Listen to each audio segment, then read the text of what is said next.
Hi everyone, welcome back to another episode of Marketing Corner. Whoop whoop. Woo!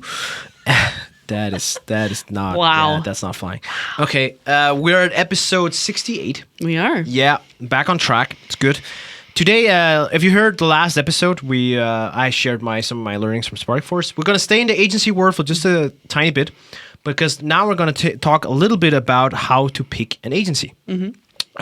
It's a topic a lot of companies go through, and I of course have some learnings, but you have a lot of learnings too, right? Yes, we both have in-house from the inside side, yeah. right?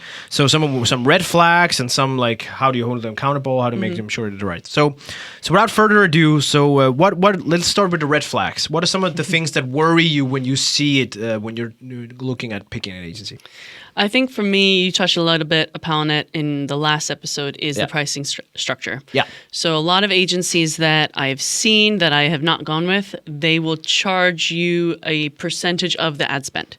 And it's so crazy. And that's crazy because the whole point is to save money. But then you wonder, what is the agency's incentive? Because they're obviously going to want to make as much money as possible, so they're going to push the spend as much as possible to make sure, so for me, that was something that was a red flag, and I wouldn't deal with any agency, and regardless it's typically of related to paid search, I feel like. Paid search, Google yeah, Ads is mostly the channel where this happens. Yeah. And it's goddamn awful, in this case, because it's, for me, paid search, at least, it's a lot about efficiency, right? Exactly. And the next dollar you spend is very rarely as efficient, right?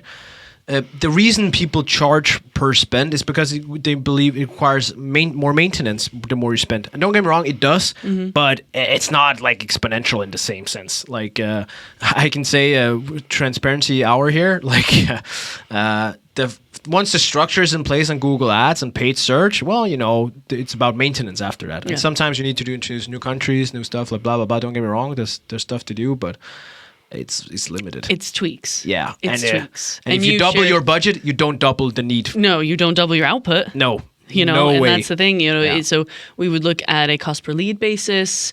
We would look at time. We would look at monthly retainers. But I think paid agencies are tough, and you run one. No. But you want the results. You want the results for the cheapest price possible. Yeah, and it's just yeah, and I think my main issue with it is just like incentivizes wrong. Yeah, it's the wrong incentive. If if you have a channel like Google Ads where you get more and more money the more they spend on channel, and you have another channel where you don't get that, which one are you going to push for? Yeah. Well, you're going to push for the one that gets you more money. Yeah, the more but that doesn't expensive, mean that's necessarily right for the business. Exactly. So it creates this like weird incentivized structure, and I don't know why people still do it or commit to it, but. Here we are. So that's red flag number one from my perspective. Totally agree. Which, from your side... Yeah, from my side. So one of the things I always wonder, and this is more, when I say agencies, more related to people who work with performance. But it's performance agencies that don't operate within your CRM. So agencies who only do platform level reporting. So let's say they do paid search or paid social or something similar or something like that. And then they only report on what they can see in the platforms. So, hey, you got 5,000 impressions last week. Like, woohoo! Okay, cool. Great. Did you just send the ad to Bangladesh? Yeah. And, exactly, countries that maybe aren't in my ICP. And then, no shade on Bangladesh, it's just the first thing that popped in my head. But, there's countries where you can get a lot of clicks. It doesn't mean they're necessily... Good ones. Exactly, right? So if you're never in your CRM, and you're never pushing for it, sometimes it can be hard to get, but it's fine. But I always found that, like, at the end of the day, how can you talk about pipeline stuff if you're never really in the CRM? Yeah. So for me, that would be a red flag. That was a red flag before, and would be a red flag today. And I want to add, speaking of CRMs, I've used agencies before who have set up our CRM. Yeah. And that can be very appealing. But one of the strategies that some agencies will employ is they will make it so complex that you can't actually manage it. So you need to keep them on to manage your own CRM. Yeah. And that can be very time consuming, can be very expensive. And I remember joining a company, won't say which one, but they had used an agency to set up their CRM. And it was so incredibly complex that you touch one thing over here and it causes a tsunami over there. Yeah, exactly. And it was just too much, and it was way too complex. And what I decided to do was just fire the agency, scrap the whole thing, and build it from scratch in a more simple way. And I think the takeaway, I have the same experience, right? So I joined a company at some point, and the website had been built with a custom CMS. Yeah. And I was like, Okay, so how do we change things? How can we change things? Log a ticket. Well, we're the only ones who do it, so we're the only ones who can change it. Like, so I have to pay you every time I have to change something. And you have to log a ticket and wait for them to do it. And yeah, Exactly. we had the same thing. So maybe there's cases where this works. Don't know enough about the website creation space in that sense, but it's very rarely good to have custom stuff like that. Yeah, like custom, absolutely. it's very rarely. Sometimes it's okay, but most of the time it's not. And I guess maybe some advice for our listeners who maybe are one-person armies, two-person armies, where it might be very appealing to hire an agency to own this for you, is it's not as hard as you think. No. And if you want to own your website, you can get some help setting it up. There's plenty of people who will help you set it up, help you get a domain, and then you run it. WordPress, very user-friendly. Webflow, very user-friendly. Yeah. You don't need an agency to help you do that, and it means you can make changes faster, cheaper, and yeah, there's something to be said for not having everything custom built. Absolutely. Okay, moving on to the third one. Do you want to go or should I? You go ahead. Okay. I got one. So this is I've only been operational for a year, so I haven't seen this that much. It's only something I heard from friends mostly. But commitment periods, Yes. like notice periods and stuff.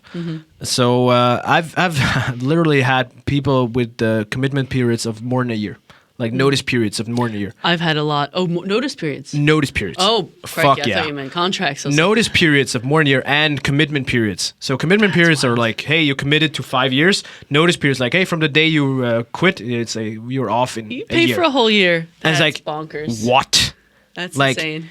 So Read the fine anything print, kids. like anything more than 3 months should be a big question mark. Agreed. We run with 1 month in SparkForce. Just we have the first 3 months are lock-in, so we lock in for first 3 months because it requires a lot of time from Yeah, our side. makes And then sense. after the first 3 months, it's 1 month. Yeah. It's a running month plus a month. Yeah, and that's most of the agencies I've had. It's a month, but it's you have to tell them before the end of the month, and then the notice is effective from the first of the month to that month. Yeah, exactly. And that's the same. So let's say you we're here in middle of January, and you said, "Hey, Jenna," on a Monday said, "Hey, we want to get out. Like, I'm out. Cool. Then we would be running with you until the end of February. Yeah. Like that would be the last day. and that would be it. Yeah. And the reason for that is just like there's often a lot of things we want to finish. So we're in Yeah. the middle of stuff. The Like handover, so it just right? feels good. Like it doesn't feel. And also to be selfish, like sometimes we invest a lot in periods, some periods. So previously, let's say we invest a lot in January here, like, Mm-hmm. and we don't count hours, but we'd spend a shit ton of hours.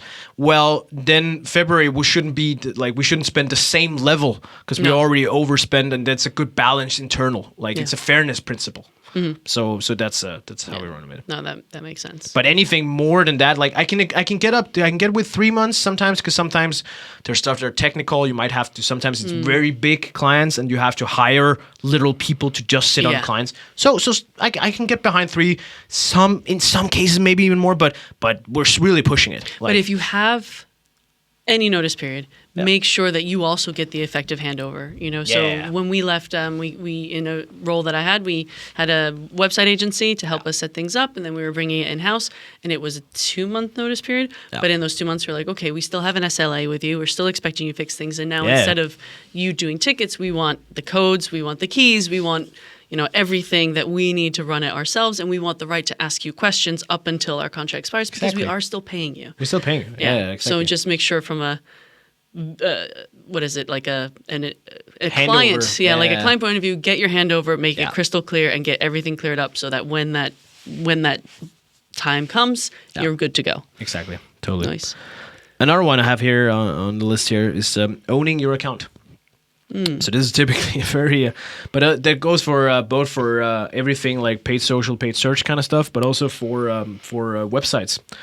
We literally I heard an example. This wasn't from our own case, but of someone who had a website built by an agency, and then the domain was hosted by the agency. And then when they quit the agency, they just shut down the website. They were like, "Fuck Fine, this shit, fuck we're you." out." I was like, "No fucking way." Wow. So they're That's like, ballsy. if you keep us around, you keep your website. Yeah. What the flying fuck? That's crazy. I don't get like I don't know why how you that's ever sign legal. up for this stuff. How is like, it legal? How is it legal? Yeah. How like it's the same with the like the I haven't stumbled upon this myself, but I've heard of these horror stories of people where they like have a Facebook account and then the agency owns the Facebook account. Yeah. So the day you leave, it's like, yeah, okay, goodbye. We're removing the pixel and all the data goes with it. Everything's gone. Yeah. And it's like, Oh. okay, we have to start from scratch, I guess. And I think somewhat related to that, this is experience that I've had is if people are signing with a web agency, usually you sign with an agency because you don't know where to start. Yeah. One of the things that I learned the hard way is if you're signing up for a CMS, ask around if it's a good one. Yeah. Because sometimes the price is right and you look at the price, and I won't say the name of the one that we had bought, but it was bought by someone who maybe hadn't done tons of experience in that, and that's fine. That's why they were getting an agency. They needed help. But the second I took over and I was like, hey, we're using this CMS, every developer I knew was like, I'm not touching that with a 50-foot pole. And that meant I had to switch everything to something a little bit more user-friendly. Exactly. So if you're signing these contracts, just do your own due diligence. Like, people are going to tell you, and 9 times out of 10, they're being honest and they're being transparent. But if you sign with the wrong contract, the wrong company, the wrong agency, it's on you. Like, that's your fault if you have not done your due diligence, and it's going to be you who has to fix it. So just do your research. I like to always, when I'm looking at agencies, I always like to get 3. Do RFPs, find out what's the best deal. If someone has the lowest price, there's got to be a catch, right? Oh, but of course, right? Like, it makes sense, right? It's a good rule of thumb. Try to do 3 RFPs at the same time. Request for proposals, request for quote, go through them with a fine-tooth comb. Because then you can also, like, if some agency or some player, freelancer is willing to talk about things that the other ones are not. So like, yeah, but this is not, we will discuss this once we start working or something, right? Then that's also a red flag, right? You got to set those parameters early. You got to scope it properly. And it goes like, I've learned it from the other side of the table as an agency. You really got to scope things properly. Oh, I'm sure, you guys have to set expectations just as much as we do. Oh my God. Yeah. Like, I think it's actually a lot more on our side, I feel like. But at the end of the day, like, it goes both ways, right? You got to manage those expectations. Like, hey, I expect you to do this, this, and this for me as Mr. Agency. Are you going to do it, yes or no? Yeah, And if they say, yeah, we'll do everything. That's a problem. Yeah, there's got to be some caveats there. And I think we had an agency, and this is in no way their fault. They agreed to help us with a rebrand and doing a whole new website, a whole new everything. It was a huge project. And after we signed the contract, my decision makers on my side shortened the time frame from like a year to 4 months. Wow. Same that amount. is also and bullshit. The agency was like, and it was my responsibility because I was the head of marketing to make sure that we could fulfill this contract. That sucks. It was a real shitty situation to be put into, and that wasn't the agency. The agency handled it well. They did everything that they could because a lot of it was on us, and then we had to shorten our timeline. So that's another thing of getting all the decision makers at the table in the beginning and setting expectations across the board for the agency and for the client. Exactly. And for the client's boss. Yeah. So maybe now that we're kind of halfway through, let's move over to... I have one more. Oh, you do have one more. I have one more, though, on my list. I just want to point this out. So another red flag I would highlight is communication, and both in terms of between you and the agency, but also when it comes to reporting. Okay. So, because like a lot of agencies, you need to, like, if there's no talk about how you communicate with each other, then a lot of agencies default to like, hey, we'll send you a weekly email, or like not a weekly, but a monthly status report. Like, because that's the lowest amount of time they can dedicate. And they're like, yeah, but it's because we're only doing execution. Yeah, but are you then doing only execution? Yeah. Right? So just again, it's a managing expectation thing. But like, if you sense that the agency doesn't want to communicate with you, then that's an issue. Like, because I don't know any marketing things you can do today without communication. Yeah. Like, if you're not talking to your agency, hopefully weekly, but if not, let's say often, frequently, then that's a red flag to me. Because how the fuck do you do marketing then? And are you doing, do you have an internal Slack? Like, how do you prefer to communicate? And this is not to plug, but we have Slack with customers, and we only do Slack. We try to tell them, hey, we don't want emails. Yeah. Well, it's fine, but we really don't. So we have a Monday board. We track our and project. You share. Yeah, we share that. We share the Slack channel with the customer, and we make that for us. And we have an internal about the client, of course, and then we also have a Monday board with the client, where we share all this stuff. And then we have a Google Drive and stuff, and then we have a weekly catch up. So with all new clients, we meet every single week until at some point where after some clients we've been like with having them for 6 months, then it's like, okay, we don't need to meet every week now. We can meet every second week. But in the beginning, it's always every week. Every week, yeah, to stay on the same page. That's a good point. And I've had agencies when I was the head of marketing, when I met with them once a month. And they would prepare like some SEMrush pulled report, and I would look. They were like, "Hey, what's with this?" I'm like, "Okay, cool, yeah." It's because we spend all the time on execution. Okay, but how the fuck am I supposed to know? You haven't talked to me. Yeah. Yeah. So, yeah. I think I've had my experience with the exception of perhaps PR, which can happen. You know, if something's happening, we need to be able to react to it. Some But- things are different. Yeah, but most of my agencies that I do meet monthly, mostly because I haven't the time that's to fine. do every week. But then it would be like, okay, what have we done? This is the expectations we had. We had this many conversions last month. We have this many this month. What are we changing? And then if there is a problem, then we do, change. But I think the red flag is more if they're not willing to do it. Yeah. Like if there's no like clear line of sight for communication. Like if there's Yeah. no like, hey, this is how we communicate. If that's Yeah. not outlined properly, then I think that's a red flag. at least Definitely. for Yeah. me. Okay, sorry. Well, let's No, you're move good. I just wanted to move over more towards the other side of it. Once you've found that agency, Yes. so they've ticked all the boxes, they are within the pricing terms, you've set their parameters, you're ready to go, then how do you make the most of having an agency? Yeah. Because from my point of view, as someone who has used agencies extensively, if you as the client don't have your shit together and don't know what you want and don't provide, especially if in a case of a PR where you need to provide content to that agency to do something, if you're not providing the content, you're still paying them, right? And so you need to make the most of your money. And it's the same if you have someone running your paid social and you don't give them content, you don't give them creatives, you're not getting your money's worth. Yeah. But it is a whole task. It's almost like having a direct report where you're having to give them stuff to make sure that they can do stuff.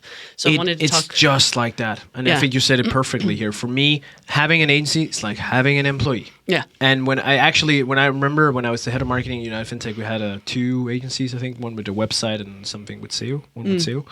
And for both of them, but especially for the website one, I just said, hey guys, I treat you guys as member of the team. Yeah. They're like, you're part of my team. Like I would, if you're a weekly employee or an employee, I would talk to you weekly. Yeah. So I talk to you weekly. Because like otherwise, how the fuck are you supposed to know what I'm doing?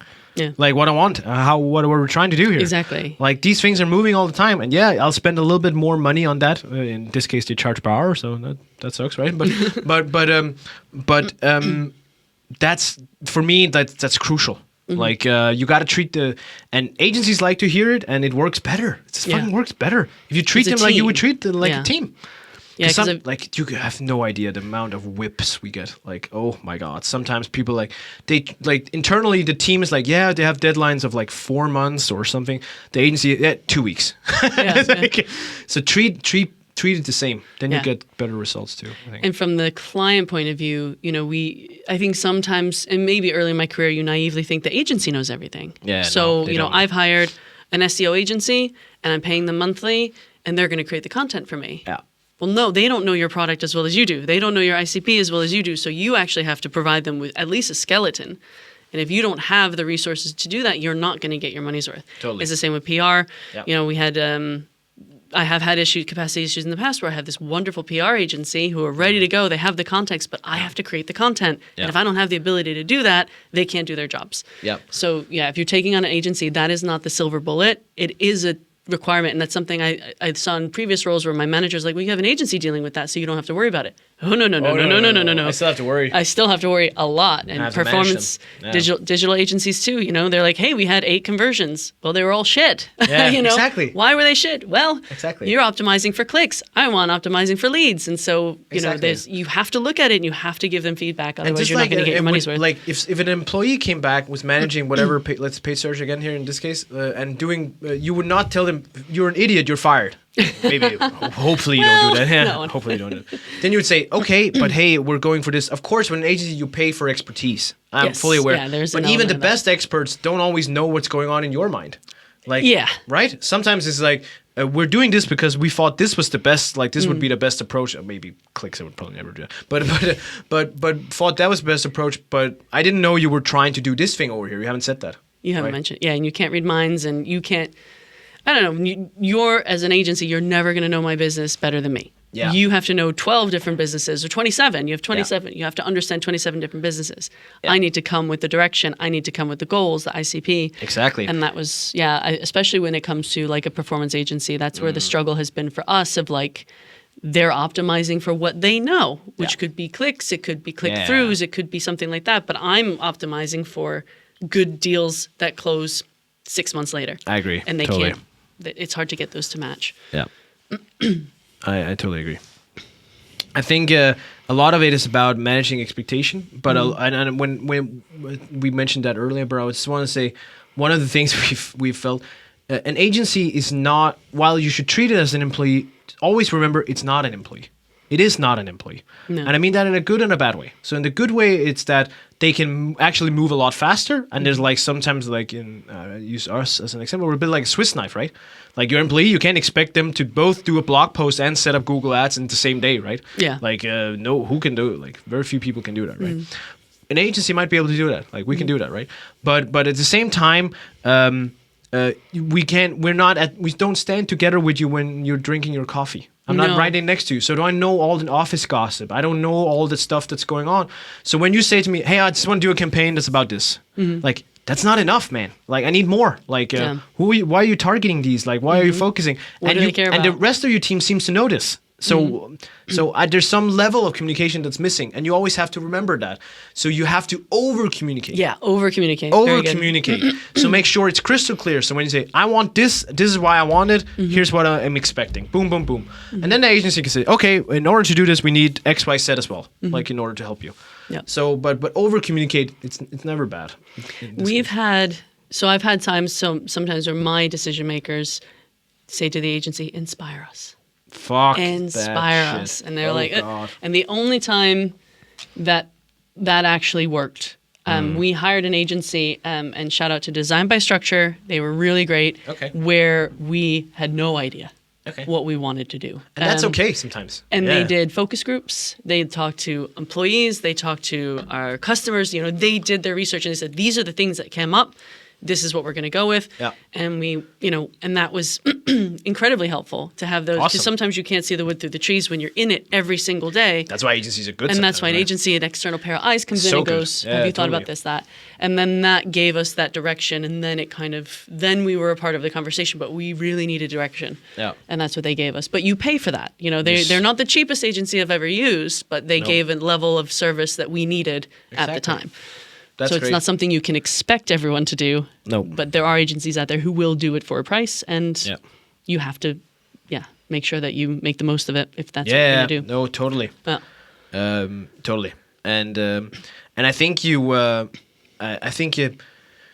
wanna like I keep coming back to this, like treating them as employees, but you also wanna set the standard for how you treat yourself. What I mean with that is like, so if you set strict deadlines internally, like if you're like super strict on deadlines, then that's also how you treat your agency. That's the same way. But it's not a good relationship if you have super tight deadlines with your agency and then you're like, okay, so agency, we delivered all the stuff we could. Okay, cool. Yeah, we're not ready over here. Like, it's like, we need it That's 1 hour a you have week. We to. haven't collected this. Like, but by the way, we want leads tomorrow. Like, okay, that's weird. Yeah. Right. So it just makes a better collaboration for everyone. At the end of the day, we're just people. So. I think everyone's doing the best that they can. Yeah. And I think if you look at like a PR, I've worked in the past with other PR agencies where we have an agreement that we're going to get 4 media mentions per month. Yeah. That's not always possible. No, exactly. The media Exactly. is, or it'll be like, we That's a want good point. tier 1, it has to be Forbes, it has to be Wall Street Journal. That's so fucking hard to get. Yeah. And the agency who tells you, yes, we guarantee it. Yeah. Be Speaking of careful. red flags, Yeah. if you see any guarantees on marketing results ever, run. Run as fast as you Yeah. can. It doesn't exist. It does not exist. I always tell my client, whenever we pitch, we always say, hey, I promise you we'll do whatever it fucking takes. We'll do as much as we can. We'll run as fast as we can for you. But I can't promise this is going to work. Yeah. We've seen it work. It works for other clients, but I can't promise anything. Yeah. Sometimes there's shit that doesn't work. We had a client where we couldn't figure out what wasn't working, and apparently it was because whenever you had to book their appointment with sales, their calendar function wasn't working. So it seemed like whenever you came from America, that you could only see European time zones, and they were all booked. So it seemed like there were no free time zones. How the fuck were we supposed to know? Yeah, that's not you. Like, how are we supposed to know? We Yeah. tried everything. We feel like we didn't try this thing, but we feel like we tried almost everything else, right? We didn't figure out this part. Yeah. Because we tested it in Europe, and in Europe it worked, but we didn't test in US because we were not. VPN, Yeah.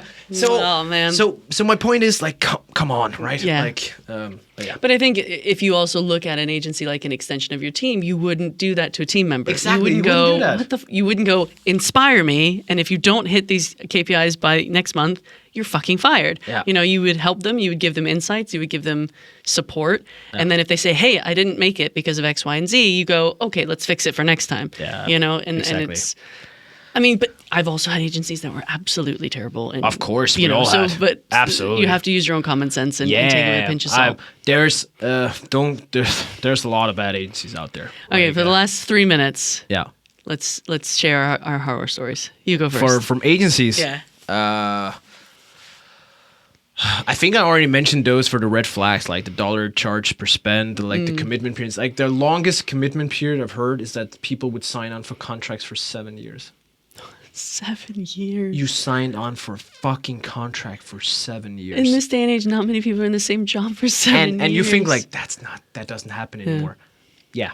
Yeah. Not that much, but yeah, it still does happen, and I have no clue. So that for me, that's the worst. Like that shit scares the shit out of me. I had one I shared on LinkedIn. Yes, I remember this. Yeah, maybe people have seen this. So we did an audit, and it's a client we have. They're really awesome. Again, NDA can't say it, but a really cool client, SaaS customer, and they had before they were paying half the price of us, so way cheaper to get paid search and some other paid social stuff, both the creation stuff. Anyways, so when we audited their paid search account, and in the last 6 months they had changed. They had been in the account changing things twice. That's so 2 times in 6 months. And I remember stating, like, I don't fucking care if you're bad, if the changes you're doing are wrong, or like competence is what it is. Like you can be bad and you can be good. That I can live with that. But you can't fucking charge people money if you're not doing You can't anything. charge things monthly, and if you're not doing. And I don't care if anything. you're charging peanuts. Maybe you're just like, because it was cheap, so it wasn't charging a lot, but you were still charging. Yeah. And you were not in the account with 3 months in between. And this was from, I won't say it, but this was from a respected agency.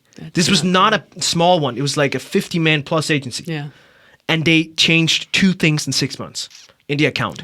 Like, and in paid search, as we all know, it's about negative keywords, right? Negative search terms, all these kind of like optimizing bidding structures. Yeah, you have to look at all of it. Like, and there were so many things that weren't set up, like extension stuff. So all this kind of stuff, of course, I don't know the context. Yeah. So maybe the context is that, hey, they paid us 500 kroners and told us to just set it up and never touch it again. Maybe that was the context. So bear that in mind. If that's not the case, then this is disgusting. If that is the case, then I'll accept it. But I think for me, this isn't like the worst thing that ever happened, but this is a fun anecdote. We had a digital agency helping us with our Google ads. Yeah. And one of the things that I wanted to do, which I've seen work, is I wanted keyword insertion. Yeah. So, you put in a code, and then the keyword that the person super cool. searches for goes into that.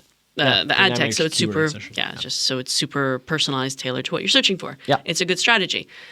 What I didn't expect them to do is to apply it to our competitor campaigns, because we bid on competitors, people bid on us, we're going to bid on you, that's life.